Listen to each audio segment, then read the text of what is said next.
Okay, what you're looking at is a swimming pool pump, and this guy says he couldn't get any suction, so I got here and sure enough, no suction. So this is the Jandy valve, and this operates between the skimmer and the main drain, and then that's where it's hooked up to. I cut off part of the pipe already because there was a problem with the suction. I'll show you what's happening. So it blew off because the glue didn't hold. The guy didn't have any primer on here, and you can see there was no primer on this one, so the glue just didn't hold. Maybe he didn't even glue it. But anyway, here's your lovely Ohio pool. Here's your skimmer. If you take a hose and you put on one of these bladder control things, you know, stick it down in the hole, turn it on, it'll force water. So I had turned the control this direction here, like that, and so the water was coming into the skimmer from that bladder control.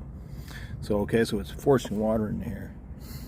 Well, I let it fill up all the way, then I pushed the lid on and put some back pressure on it, and poof, it blew off. So I knew there was a problem with wasn't no suction because it was pulling air. So here's a new control, and I got some tools here to cut the plumbing. So I'm just going to put it on and try this and see what happens. So anyway, I'm getting ready to cut this thing. See, I got my cutter on there, plastic cutter tool.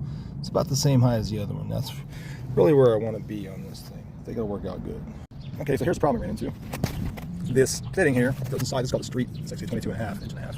But you can get 90s, but I didn't have any in the truck, so I had to use a few of these to wrap this back in. But the problem is they're not all equal. I bought some from the store that were 90s, see? And they're too loose inside of this Jandy fitting. It was spinning around and the glue would not make it weld. So I went and get to another store. You know, these are actually from a different store, like a plumbing supply house, and they actually are a tighter fit. So that'd be a problem that you would not want to run into, but you got to solve it. So I'm going to use a few of these fittings here and get back into my plumbing this way. I had to cut it off a little bit more than I initially planned. That's the solution. They're not sponsoring me, but I highly recommend something like this. On a single step, it's a little more expensive, but in case you're messing with that purple primer, it spills so easy, and if it gets on you, it's supposed to be like dangerous on your skin. Mark your fittings with a black marker so you know what angle you're supposed to be at, and that's it. And then when you glue it back, you guess. Now, when you're done, you got something that looks like this. The pool pump itself is a little bit staggered here. It's not perfectly straight in here, but I'm not going to complain. It's going to work. I'd rather see it straight, you know, perpendicular with the pump. I like plumbing to look nice, but put this thing here on here, we're going to be happy. Anyway, back to pool. Here we go. A little tiny bit of cavitation in there, but it's working good. So we'll go and look at the skimmer real quick. And see, he doesn't have a weird door on this thing, you can tell. Doesn't have a spring-loaded thing on the front of it. Well, maybe it does. It's just not hooked up right. So I'll see if I can figure out how to fix it for him. And he just doesn't have the right size one installed. That's the problem. It's working though. Just not the right one. But I'm getting by. I don't know where the basket is. So I'll tell him to get a basket. That'll certainly help him. All right. So it's HVAC guy, plumbing and heating, and handyman. Today we were the handyman. Cool man. It's a good thing to do. It's sunny out. I like it.